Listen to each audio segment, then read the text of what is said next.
This Film is Lit, the podcast where we finally settle the score on one simple question. Is the book really better than the movie? I'm Brian. I have a film degree, so I watch the movie, but don't read the book. And I'm Katie. I have an English degree, so I do things the right way and read the book before we watch the movie. Look, some of us are lazy, alright? If by lazy you mean wrong. Prepare to be wowed by our expertise and charm as we dissect all of your favorite film adaptations and decide whether the silver screen or the written word did it better. So turn it up, settle in, and get ready for spoilers, because guess what? This film is lit.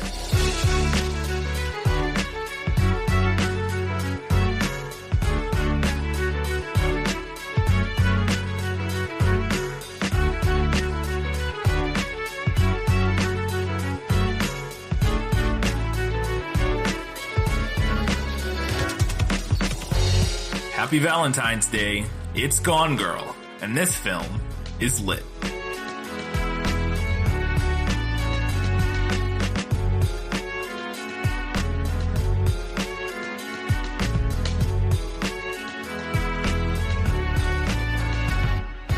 Hello and welcome back to the 14th episode of This Film is Lit. On today's very special Valentine's Day episode, we're talking about the 2012 book turned into the 2014 film, Gone Girl. If you missed our prequel episode, we discussed some fun facts. You can go back and check that out before you listen. If not, we're going to jump right into it. Katie, it's Gone Girl. It's your first time watching it. What'd you think? I liked it. Yeah? Yeah. It was a good adaptation, I thought. Wow. Spoilers. Yes. It seemed like I figured it would be. As we discussed in the prequel episode, Gillian Flynn adapted it. Mm-hmm. So she adapted her own novel. So, chances are it would be a pretty good adaptation. But, yeah, it's a pretty good movie. It's a long movie, but it's a good film. Yeah. It's like 2.5 hours, over 2.5 hours. It was long. And it was funny because you were like, this is moving at a breakneck speed in the beginning. And I was like, well, it's a 3-hour long movie, so I don't know how else it could be moving any. I know, at the beginning, I was like, what else are they going to do for the next 2.5 hours? Because it was moving so fast. The whole story. I don't know. We'll get into it, though. But, yeah, we're going to start where we always do, with Guess Who? Who are you? No one of consequence. I must know. Get used to disappointment. Okay, we have a lot this week. Oh boy. There was a lot of character description in this novel. I actually cut a lot of the stuff that I made notes on, because the characters weren't in it or they didn't have as big of a role. Right. Blah blah blah. So we have 6 to go through. Oh boy. Okay. Yeah. Let's do it. Let's chop shop. Because we got a lot else to talk about. Distractingly gorgeous. The kind of looks that make your eyes pinwheel, that make you want to just address the elephant. You know you're gorgeous, right? And move on with the conversation. I bet dudes hate him. He looks like the rich boy villain in an 80s teen movie. The one who bullies the sensitive misfit, the one who will end up with a pie in the puss, the whipped cream wilting his upturned collar as everyone in the cafeteria cheers. Oh, Jesus. That could be... I'm going to go... Okay, I'm going to eliminate Nick based on your description when we talked about last time about him looking like a handsome guy from the Midwest, and that doesn't ring that as much. So my guess then would move on to, and I don't remember his name, but Neil Patrick Harris's character. Desi? Yes, Desi, because he's sort of like your hoity-toity, bully looking. I mean, yeah, and Neil Patrick Harris is a handsome man. And my other thought would be, which he doesn't fit the description necessarily, but for his character would be the lawyer. Mm-hmm. But I'm going to go with Desi. Final answer. It actually is Nick. Oh. That's Amy's diary description of Nick. He's supposed to be like a farm boy, handsome type. That's not how she described him at all, though. But it is, though. No, he's blonde and he has like a cleft chin. He's like beefy, kind of looks like a douche. To me, that's not, I don't know. Her description of him wasn't what I pictured when you would said farm boy handsome or like Midwest. Like, that's not, I don't know. Ben Affleck looks can pull off either look, I think, but it doesn't matter. Then I'm glad they didn't dye his hair blonde. I don't think he could pull off blonde. No, he would look silly blonde. He's probably been blonde in something at one point. That's true, yeah. Anyway. All right, 0 for 1. Okay.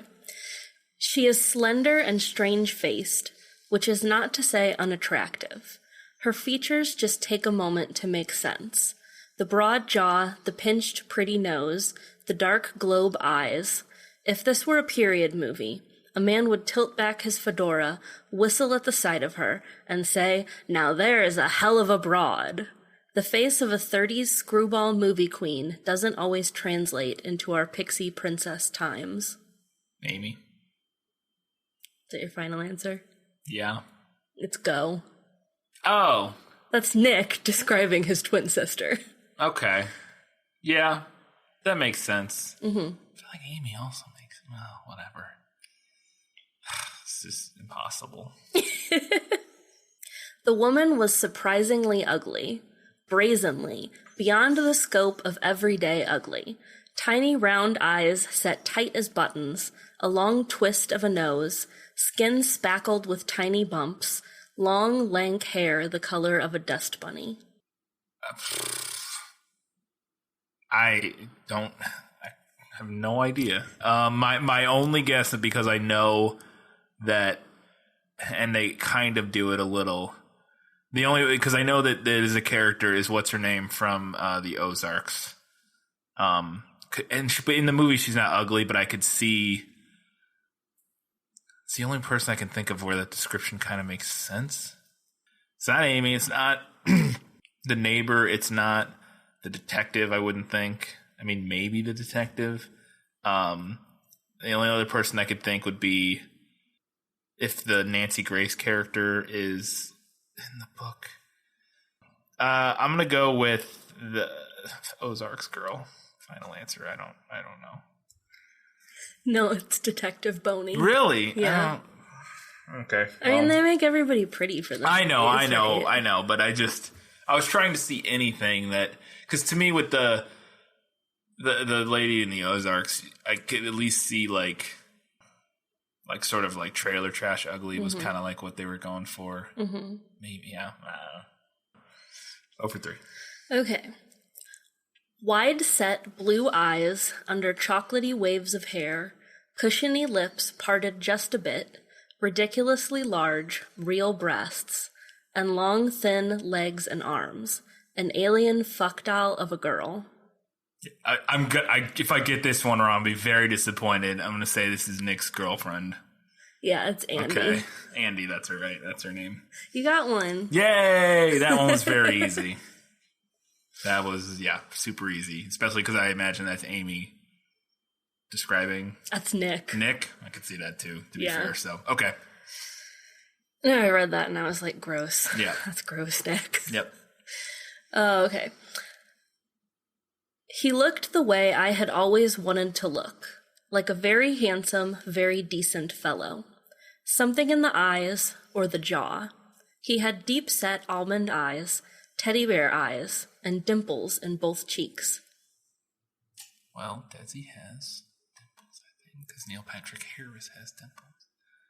And I could see that, but I could also see the lawyer. Because I don't think it would be anybody else, at least nobody that jumps to my mind. I guess it could be what's his name, but but at least it doesn't fit the description at all. The guy from the other boyfriend from the past. I'm gonna go with Desi this time. It is Desi. Yes, I got 2 of them. Is there any more, or is that it? There's one more. Okay, I can go 500. Have a chance.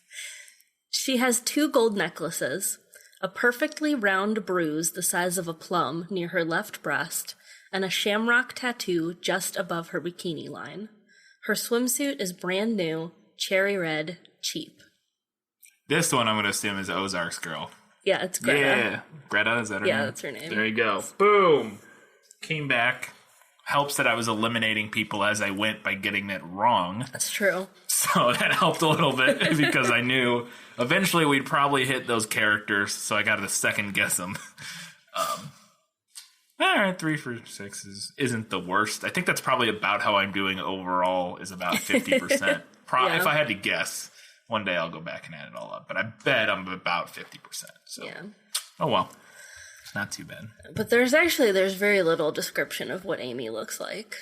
We know that she's pretty, and we know that she's blonde. Right. But that's about it. It's kind of interesting.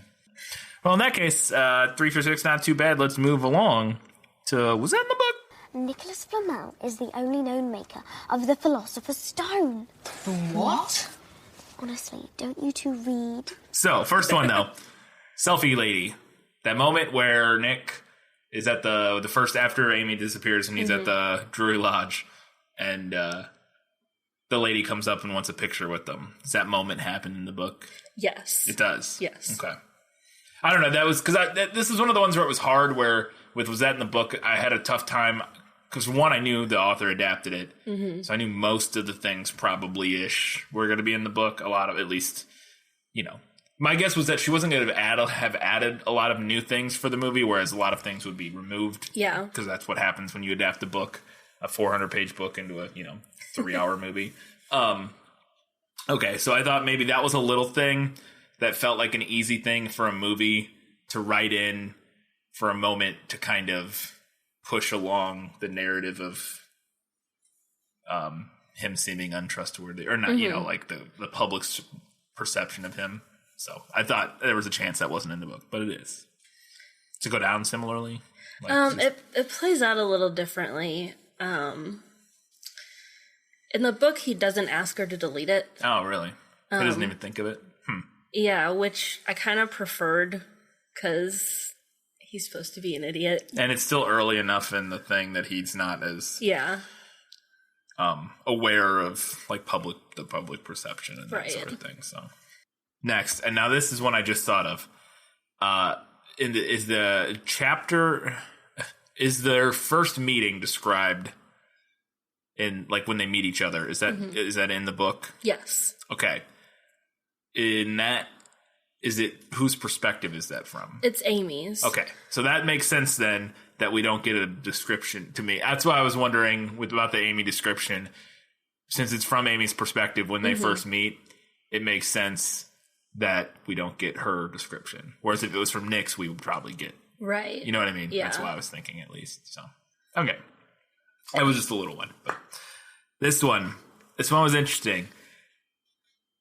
It's when he's at his sister's, he's at Margot's, and he gets the text on his burner phone. Well, we don't know it's a burner phone at that point. He gets a text on his phone that says, "I'm outside," and we have no idea what, as an audience at this moment, we don't know what it is, and his reaction is very, like, the illusion we get is like, is this Amy, like, texting him? Like, what is because the way he reacts to it, and then, like, looks outside, like, super freaked out, we're kind of wondering like what, at least to me, that's how I read it, because we knew nothing about Andy at this point. Yeah. There was this may be a tiny allusion to it, but not really. So is that play out the same way in the book? Do they play it as like, whoa, maybe this is Amy, who's this texting him, I'm outside? No, not really. Okay. The same thing happens, sort of, but it's different for a couple reasons. One, because we already know, or at least are strongly suspecting that it's a burner phone. Okay. Secondly, because in the book he doesn't do the look around thing. Him getting the text message itself is the last line of that chapter, and then we have a diary entry from Amy, and then the next chapter starts with she's standing there on the porch. But I guess it could give you a little bit, if it ends in the last line of the chapter, that's definitely the way that it's written implies like a sort of a cliffhanger, like, what? Who's that? You know what I mean? Like, I mean, I don't know. I kind of wish that I hadn't had some spoilers when I read this book because I knew like you knew Amy was I knew that alive. she wasn't Yeah. that she had like left and hadn't been kidnapped or murdered or anything. So I never like I always just suspected that Nick was cheating. Right.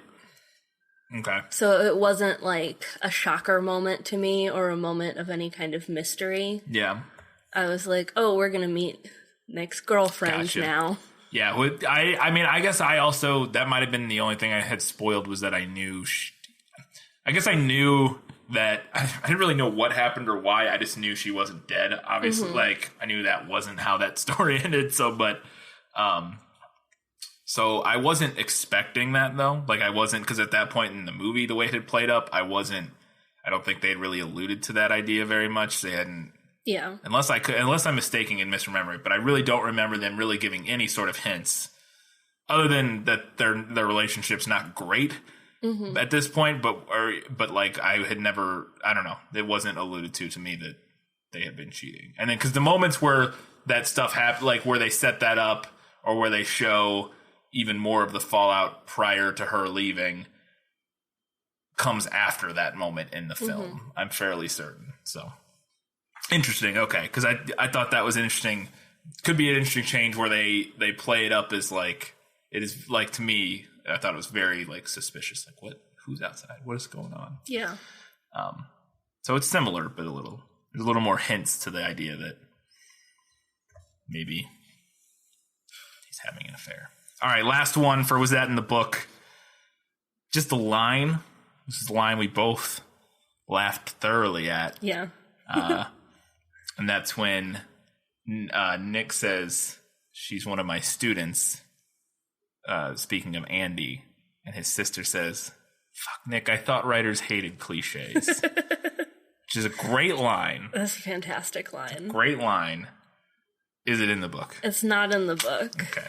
But as soon as I heard that line, I thought, I bet Gillian Flynn thought of that after she published the book and was like, God damn it. Yeah. And then got the opportunity to put it in the movie. That's the cool thing about when you adapt your book into a movie, if there are little things that, because, you know, I can't imagine that there's a single book ever that the writer has written and then a year later went, wish I would have done this different. Yeah. Like everything, for sure.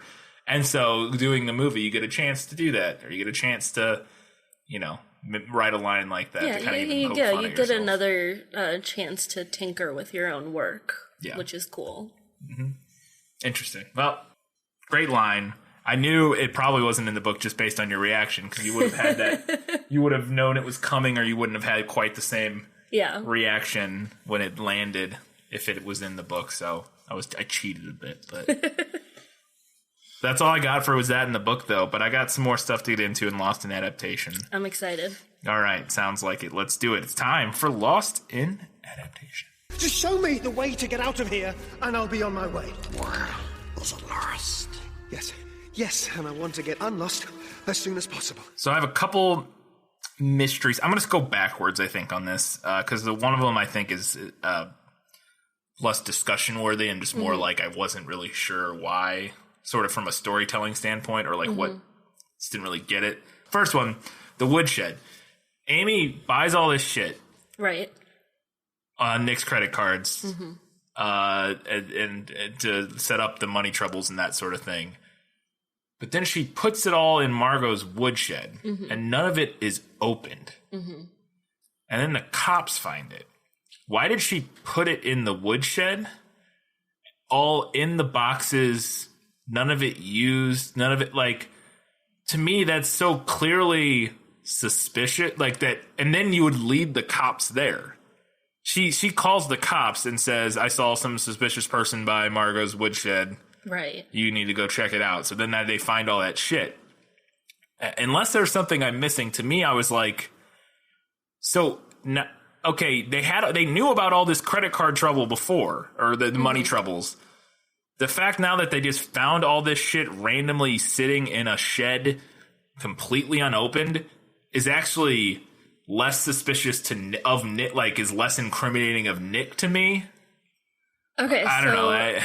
There's a couple little details that got left out in the movie. So I don't know if you caught or not, the reason they're in the woodshed is because of the 5th anniversary gift. Right. I mean, I knew the allusion to the wood, the punishment, the woodshed, taking somebody out to the woodshed for punishment. Like, I got why the woodshed in terms of the clue.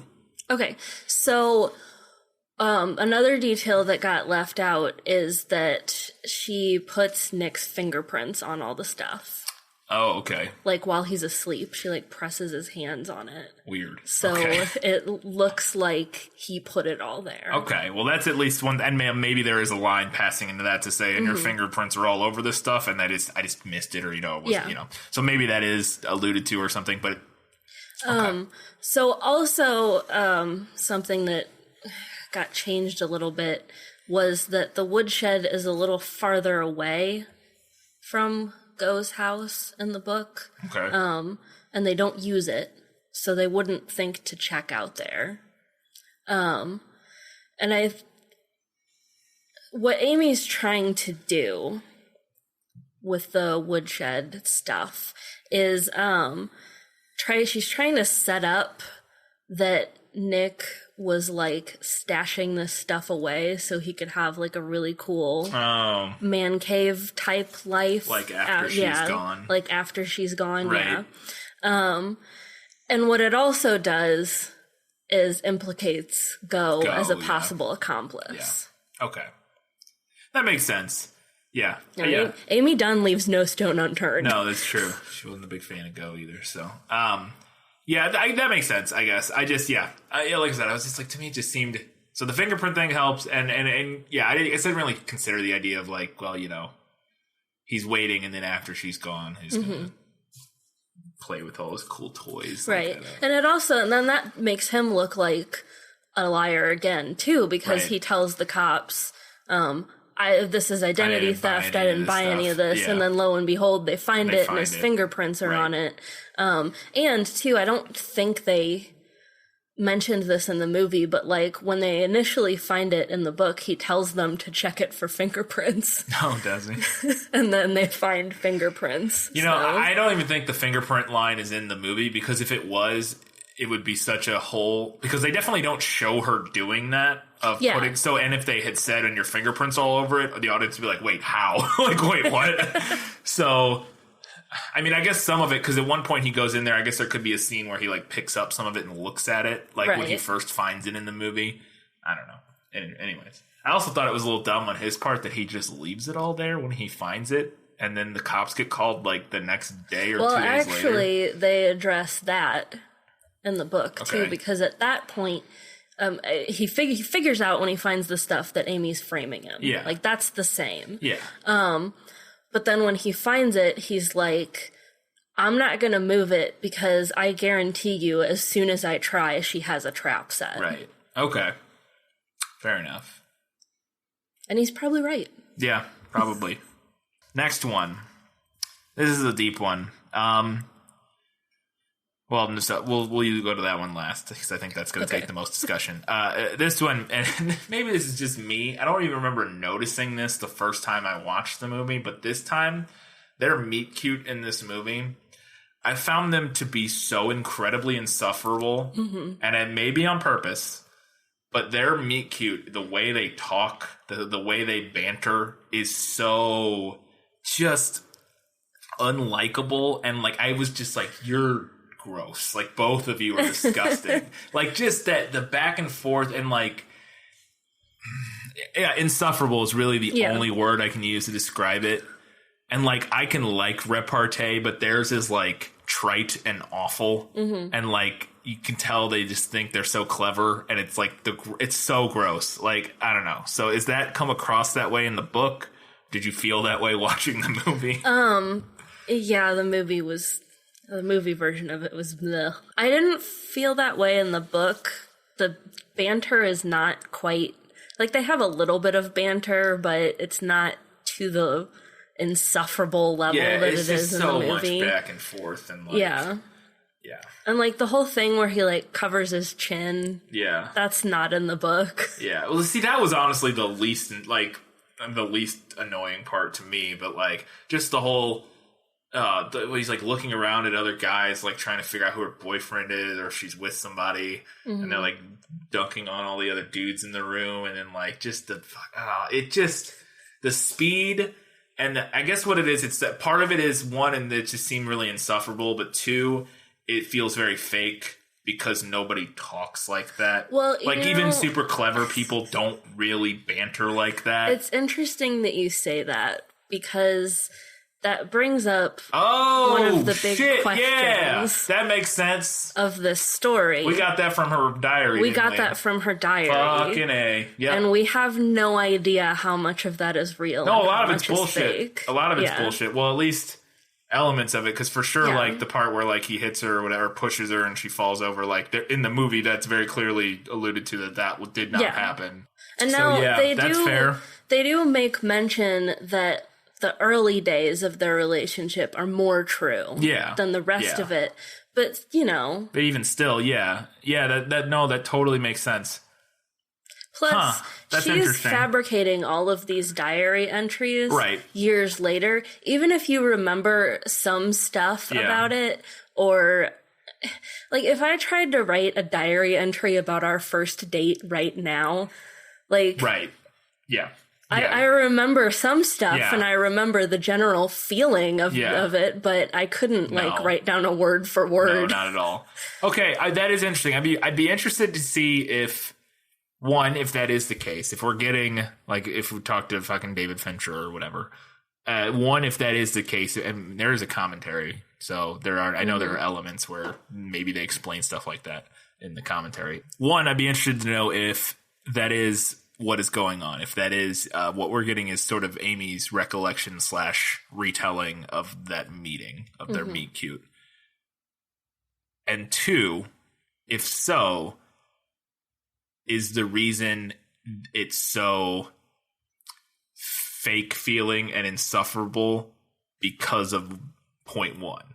You know what I mean? Right. Like, because it could be one and they could, it might not be intentionally insufferable and fake feeling on purpose. That could just be by accident of the filmmaking and the writing. Yeah. But it could still be point one, could still be true that we are getting the retelling and whatever. But it could be that that also on top of it being sort of her recollection of it, we're seeing sort of a fake version of it. That to allude to that to us as an audience, to make it clear to us as an audience that they went super kind of over the top with the. I like to think that it's on purpose. I like to think so too, and I wouldn't be remotely surprised to find out that was the case. I mean, like I said, David Fincher's great filmmaker, and Gillian Flynn. Did we ever decide? I don't know. You seem to think she's a great author, or a very good author at least. I think she's very good. And her screenplay informing his vision of the film. I don't know. Yeah, I agree. I would like to think that is the case, and I would think it probably is the case. But it was just something I noticed a lot more this time that I wanted to talk about because, holy shit, I was like, you people are the worst. You deserve each other. I mean, that's not untrue. That's not untrue of the whole story in general, is that they do deserve each other, and that's kind of part of the point. Final thing for Lost in Adaptation, and this one I think is the most complicated, and it's funny, I started writing this earlier in the film, and then as it went on and more things played out, I remembered more of why this is the case. But general question, was she always just kind of quote unquote crazy? And now as it went on, I also realized and remembered, well, yes, obviously they lose their jobs. They're having money problems. They moved across the country, and then Nick's mom dies, who she was close to, she says, and all that stuff. And then also they allude to the idea that she has this complex from her parents who always pretended her life was so perfect. That Amazing Amy's life was perfect despite whatever was going on in her life, and sort of this really weird issue she had with dealing with that her whole life growing up. At least that's kind of the vibe I got from the movie, was that sort of that inferiority the Amazing Amy is the perfect version of her, and she can never live up to that, and so it's like this weird. It's kind of caused a... Yeah, that it is present in the book. Yeah. It kind of plays out very similarly, where we find out, bit by bit, that she's always Been a little bit of a head case. Right. And I guess the thing is that she seems so normal. And I guess I know that that's also the point, is that she seems so normal. Oh, you mean in her diary entries? Right. Fair enough. Fair enough. This is true. Do you see what I mean about the unreliable narrators in this? That is true, because all of the flashback moments are from the perspective of her diary. Mm-hmm. Which she has fabricated purposefully to fool people. To fool people. And fair enough. Fair enough. So, because she, by the end of the film, I mean, not by the end, by the moment, by the important part of the film where she decides to leave and fake her own death and then actually kill herself, fake her murder and then kill herself. She's like straight up, like off the deep end. I mean, that's not. I don't think it's hard to, or I don't think it's a stretch to say that that's like next level, like some sort of something. Yeah. Like you're framing your husband for your murder and then killing yourself. Yeah, it's I don't know. So I guess I get it.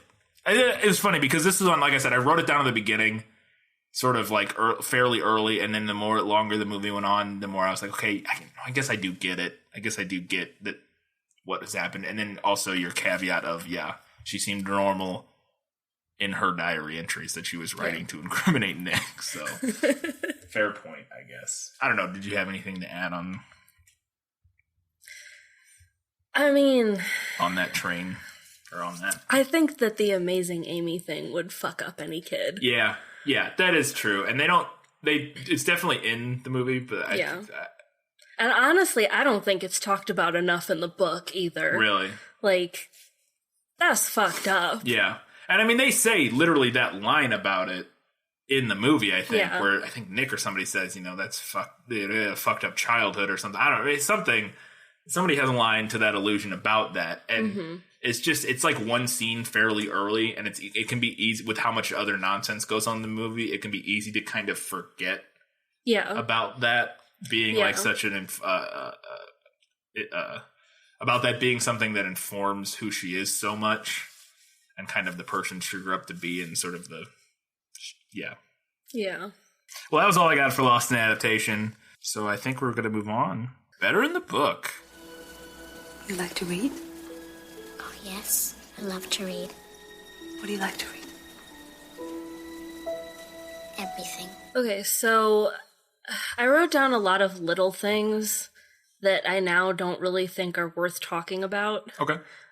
So I want to talk about two, like, big all-encompassing things. Okay. One is that a lot of stuff got cut. Yeah. And I understand that. But it was stuff that I liked. Okay. A lot of like detail got cut from her diary entries where there was like backstory about different things. There's a part where Nick goes to Hannibal. Because one of her clues leads him to Hannibal. Okay. So I kind of missed that.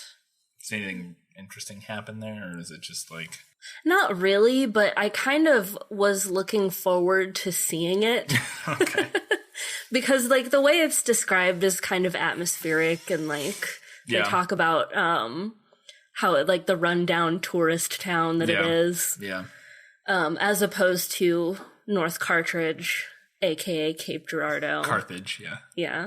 You said cartridge. Did I? Yeah. Whoops. Yeah, North Carthage. Yeah. AKA. Which is run down, but isn't, like, touristy. And I was kind of looking forward to, like, the gimmicky. Yeah. Like, they say at one point that there's, like, a Mark Twain impersonator out at a restaurant or something, just, like, stuffing his face or something like that. Well, my guess that the reason that they would cut that part out, one, is if nothing particularly interesting happens, which you said it didn't, but two, also, now I guess they could fake it in some way, but there's not really, so Hannibal is like 4 hours north of here, like it's a trek, it's not a, it's not a 30 or 40 minute drive, and in order to get that, if you want that sort of like, because I feel like Hannibal would be tougher to do with it being the home of Mark Twain, you'd have to fake a lot of stuff in terms of like to portray that feel of the city, of the sort of kitschy tourist town. you kind of have to, I don't think there's anywhere really around here that would play True. that way. Maybe somewhere in like Southern Illinois, but you can go like Metropolis, but then it's all Superman. That would have been funny too. Yeah, yeah. They could have done the exact same scene in Metropolis. That would have been fun. That's like an hour from here, I think. Yeah. Anyways, so yeah, I can. That's No, probably why that makes a lot of sense. I think I'm pretty sure North Carthage is supposed to be in between Hannibal and St. Louis. The way they talked about them going back and forth. Makes sense. Which actually, where Cape Girardeau is, St. Louis is halfway in between here and Hannibal. Hannibal and Cape. So it's a bit more of a distance. Yeah. What other stuff did they cut out? There was the scene where they go to the old abandoned mall. Yeah. Which I'm sad that I didn't recognize the old abandoned mall because there are old abandoned malls in St. Louis. Or there were at the time. Yeah. Yeah, I didn't recognize it. I didn't recognize it either. But in the book, Nick goes there with some of his old high school buddies and Amy's dad for some reason. Weird. And it's kind of like a weird scene. Like they go to like shake down the homeless guys to ask him about Amy. Huh. And I just thought that was more interesting than the police go to the mall. You know, I wouldn't be surprised, because this could work both ways, but it was something I noticed. I wouldn't be surprised if that scene was filmed and they cut it. Yeah. Because there's a moment later in the film where the male detective partner, or whatever, I don't know if he's a detective, but her partner says something towards the end of at some point and goes, he basically ribs Nick by saying maybe something to do with all these homeless people you keep talking about, or like he's ribbing him saying like, you keep talking about these homeless people, but we know it's you. Basically, like, why are you so obsessed with all these homeless people or whatever? And at that point in the movie, Nick has only ever mentioned it the one time when he first gets pulled into the police station. He goes, I don't know, we have some homeless people around. Maybe look into that. Yeah. Now, it could work both ways. Maybe there was an extra scene and somehow, they were there and then it came up again with the cops and all that stuff was cut out. Mm-hmm. Which I wouldn't be surprised because, like we said, Fincher, notorious overshooter. Maybe they had a 400-minute or, 4-hour-long shooting script, basically, and cut a lot of it out.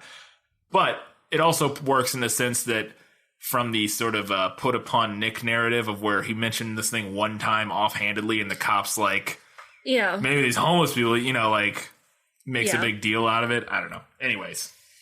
And the other big thing that got cut from the book was, so we got the story with Amy's old boyfriend that she framed for date rape. Yes, Tommy maybe? Tommy something, yeah. I think. That's played by Scoot McNairy. Is his name? That's his name. I don't know if that's his legal name. You said, oh, that's Scoot. I thought you were referring to like another character that he played. No, that's the actor's name, Scoot McNairy. He's in all kinds of random nonsense. He's on Doug Benson's podcast fair amount.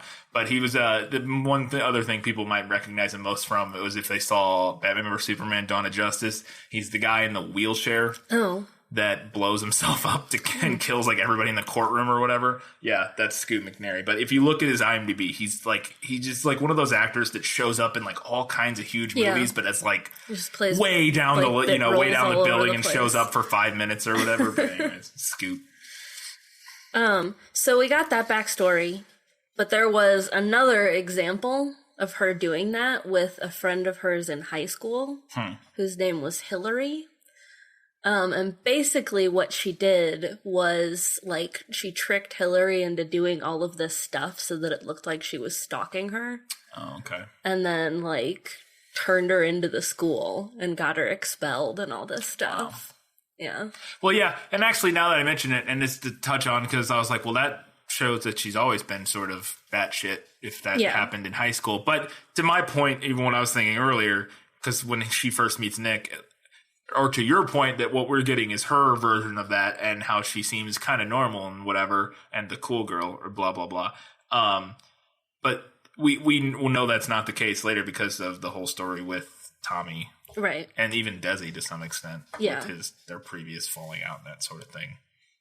The other all-encompassing issue that I wanted to touch on was that it really did move at a breakneck speed. Yeah. Like, it really did. And I just preferred the slow burn Yeah. of the book. That's funny because it feels like a slow burn movie to me.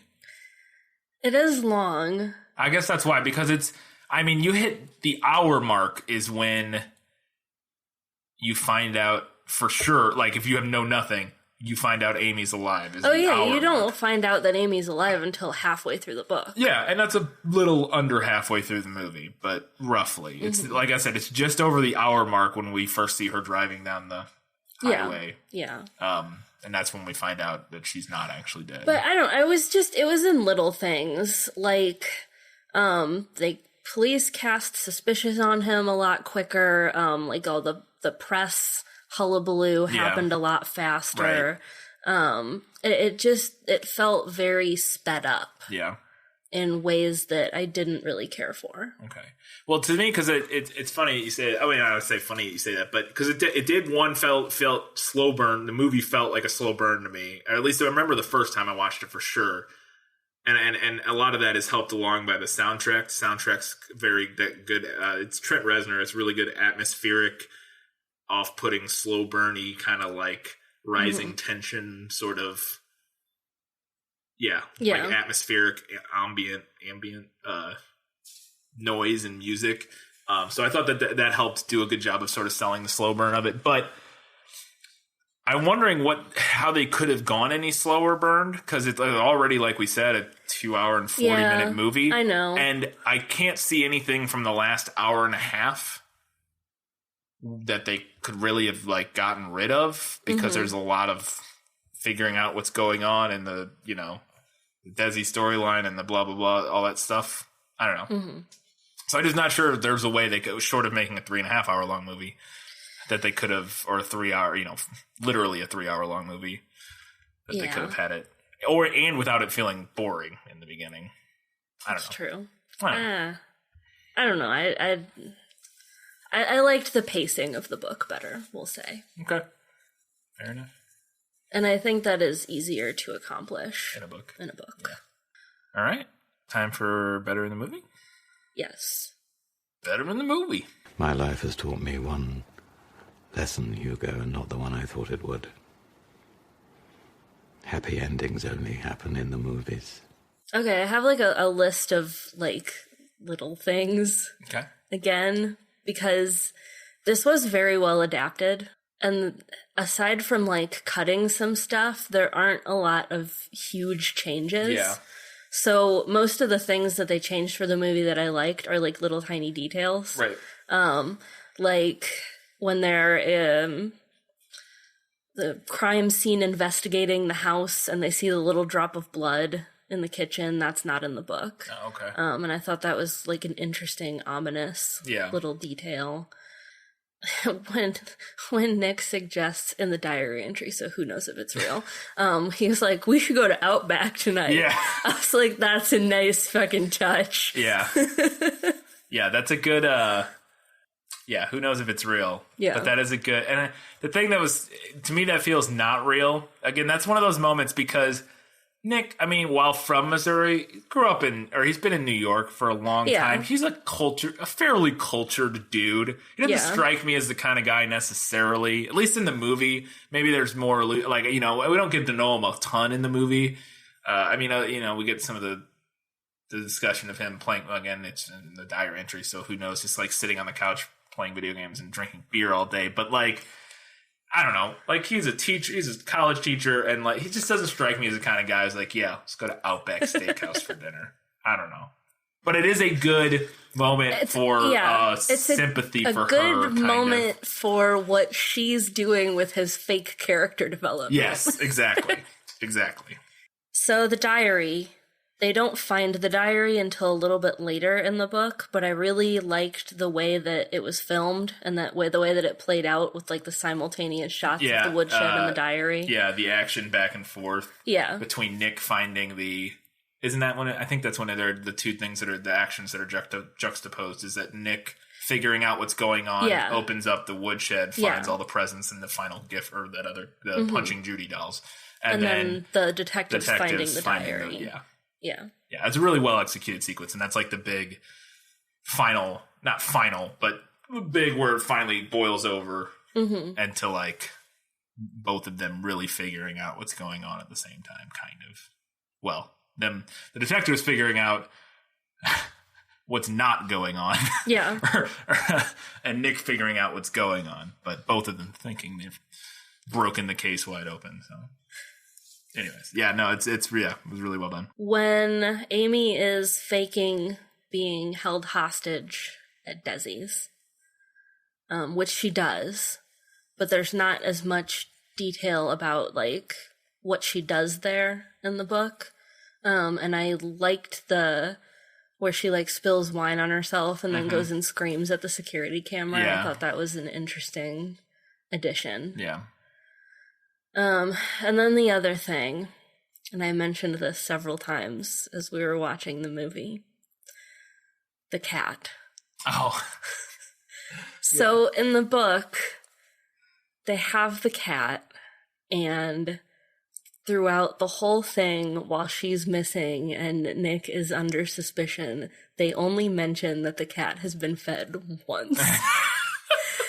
And I was very worried about the cat for the whole 415 pages. Well, there you go. I was very worried. But in the movie, they feed the cat more than once. They do. And they like pick him up and rub at him, and he shows up more taking often. care of Yeah. the cat. It's a great one. They were thinking of the cat lovers when they wrote the screenplay. I was very worried about the cat. And then we sat down to watch the movie, and I was like, now I'm going to have to worry about the cat for another 2.5 hours. But I didn't, and it was a pleasant surprise. They did the cat better in the movie.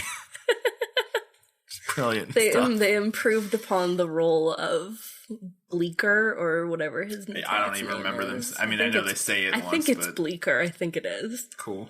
All right. Was that it for Better in the Movie? That's it for Better in the Movie. All right. Well, we're going to get into some general discussion, including the one-time segment. It's not really a segment, but is it misogynist? Or is it not? But we'll get into that in sort of a general discussion, because boy, do I got some notes.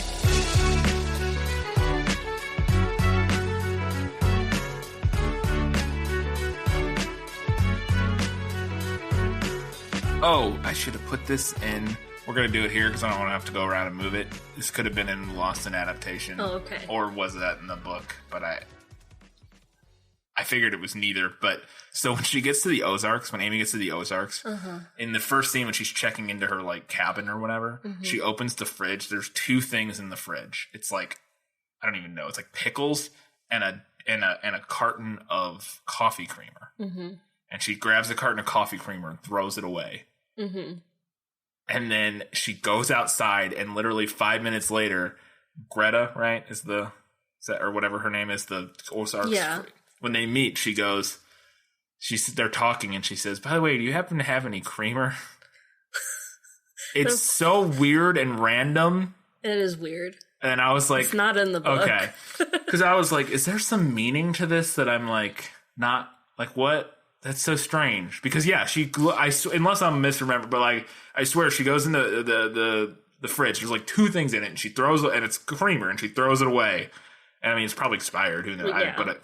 And then like literally, just randomly, Greta's like, "Do you have any coffee creamer?" Like in the middle of their conversation, and I was like, I don't know what that's about. okay. Cannot offer any clarification on that one. All right. Well, let's get into it. Okay. I'm excited.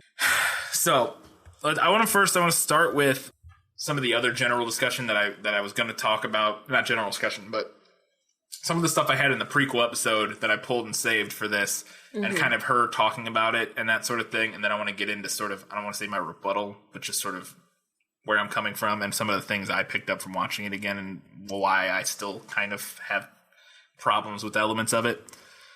See whether or not you agree. So again, we talked about this, but she said she wanted to. She explained that she wanted the novel to portray the idea that women are not, or to counter the idea that women are naturally good, and to show that women can be just as violently minded as men can. Fair enough. I have no problem with that as an idea. I mean, yeah, totally cool. One of the things that I think, and this is a critic brought up, and it's an interesting point, not something I really thought about. Kind of shows my privilege in the situation, but Natalie Wilson, I don't know who that is, critic I found, argues that by not addressing Amy's social privilege, which is what affords her the funds, the skills, the ability to do what she does, sort of her affluence allows her to do that. Because that's an important distinction, is that it's not just that any woman could do this. It's specifically that an affluent white woman with the means to do what she did could do. Yeah. Or at least is with the ease with which she does it. You know what I mean? I guess other people could do it. It would just be a lot harder. But what it does is that it crystallizes this is quoting, Gone Girl is the crystallization of 1,000 misogynist myths and fears about female behavior, which is probably the thing that made me most uncomfortable about it, and the thing that I thought was most problematic. So my point was that, or my thing when I watched it, my problem isn't with the idea that women are evil, or that a woman could be evil, or that we can have obviously that's ridiculous. You can have all kinds of female villains. I have no problem with that. My problem, and it was kind of what they say, it's the crystallization of all these just sort of like myths about that sort of thing. But it's that the evil she does in this are explicitly in relation to her femininity, or into the, I don't know how to describe it necessarily.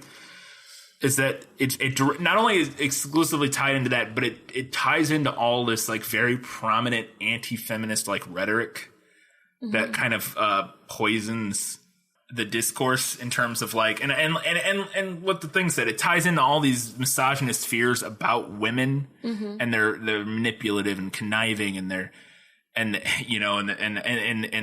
the rape myths of, because it recycles sort of a lot of like rape myths about, I don't say a lot, but some, where she fakes being raped. And that's, again, it's not that you can't have characters do that. I don't think. I think you can do it.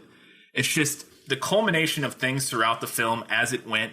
Little things kept adding up and checking boxes for me that just felt grosser and grosser. And like it was pushing this weird narrative that was sort of dismissing, or not even dismissing, but just reinforcing a lot of like myths about rape and sort of reinforcing that whole idea that sort of poisonous MRA idea that all women are super manipulative. And I don't know. It's hard to describe.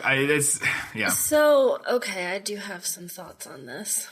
One is that a lot of what I think you might be referring to, maybe, in the movie, in the book, is Nick's inner dialogue.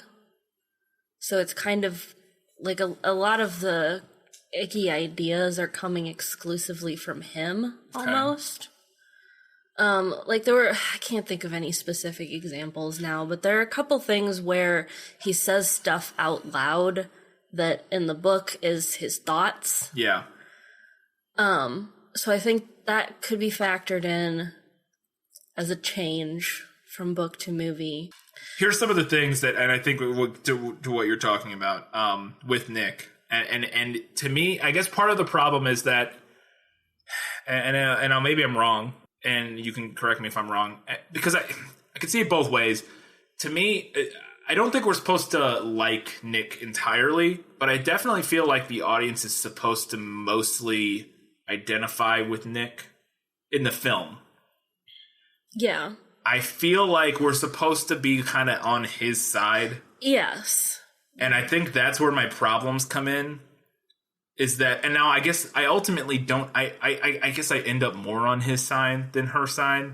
Obviously, because, at least he's not planning on fucking reframing somebody for murder. But it's interesting, I think, because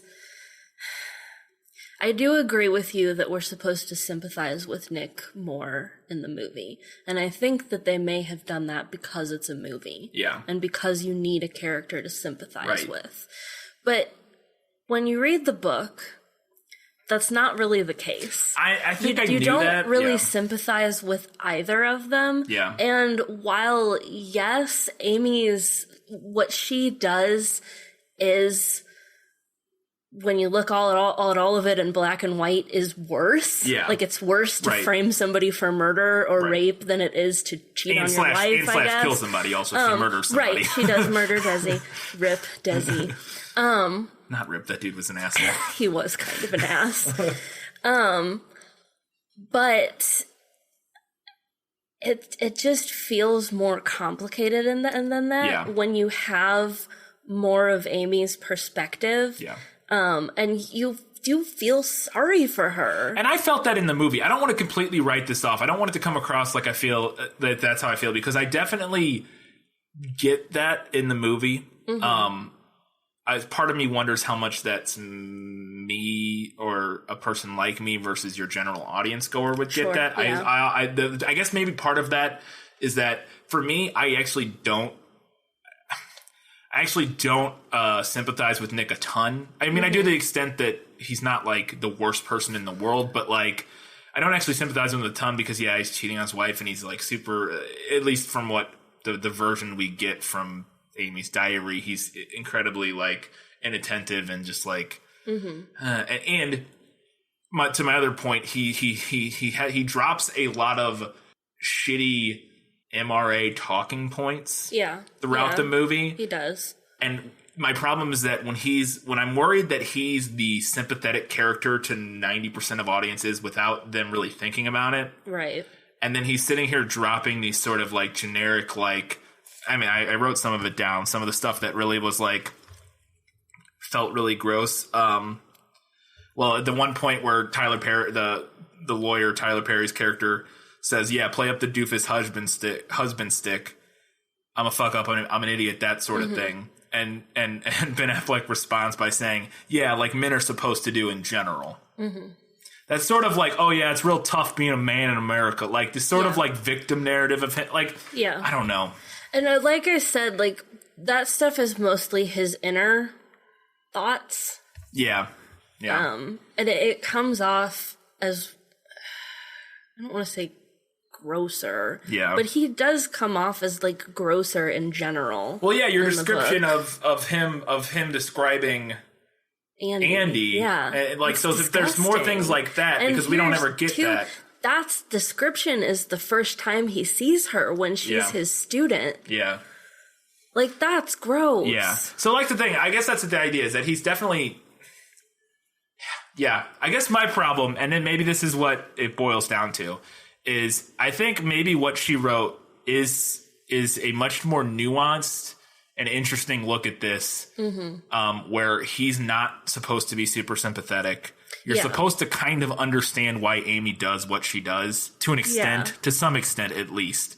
Well, yeah, I mean, it is kind of that thing where, like, you know, you're reading it and you're like, well, girl, this is extreme, but I kind of get you. Right.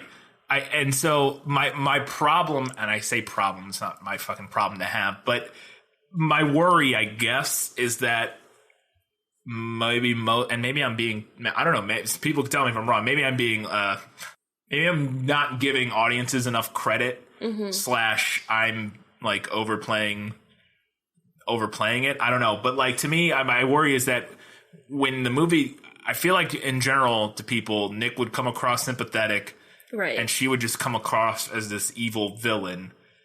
And I worry all it does is reinforce this sort of rape myths and sort of that idea that women are manipulative and you know, in the culture of today, the last thing we need is a movie reinforcing the idea that women faking rapes is like a thing that happens with any sort of regularity. Yeah. Not that it implies that in the movie. I mean, we see it happen one time. Well, no, twice actually, because Tommy, she's at least 2 or 3 times, or at least twice, implies that being assaulted, that she's lying about that, and like.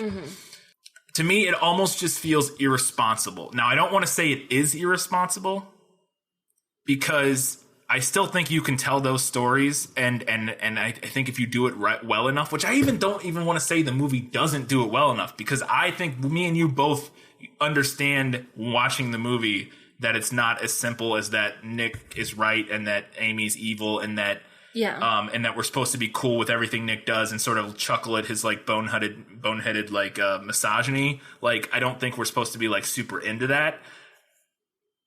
But I worry that people will be. I don't know.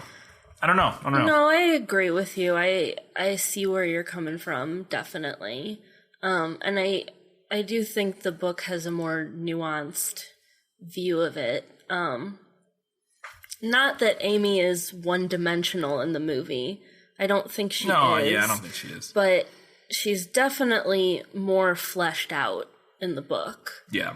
Even though, you know, we don't really know what's real and what's fake from the diary entries, when we're in her perspective for the second half of it, it's just like I said, it's an extreme reaction to the max, but I understand why she's angry. Right. Yeah. No, yeah, I agree. Like I said, I don't know. I just, yeah. Like I said, it's interesting, it's difficult, it's complex, and it's nuanced. And I just, because it is, and because the easy surface level reading of it can be reinforcing to a lot of really toxic views. Yeah. I that's all I worry. I say that's all I worry about. I don't know. We had almost the same conversation about Fight Club. That's true. A surface reading of it reinforces toxic ideas. Yeah, that's true.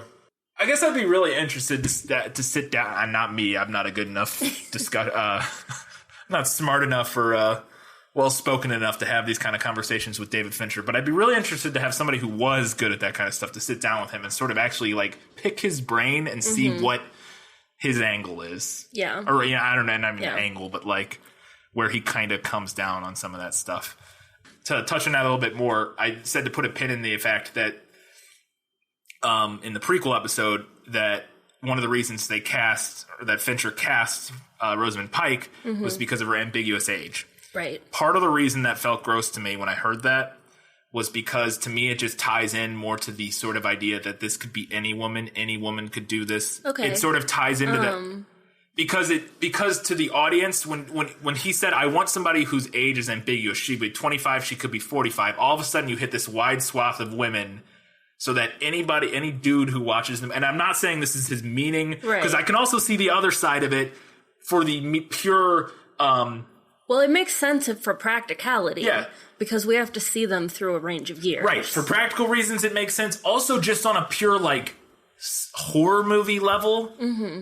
in terms of like scaring the audience, if that's, instilling that sort of like, yeah, this could be anybody. Like, I don't know if like just from the pure like filmmaking, like you want to make sure your audience feels the same sort of thing. I get it there, but there's also this element of it to me that feels like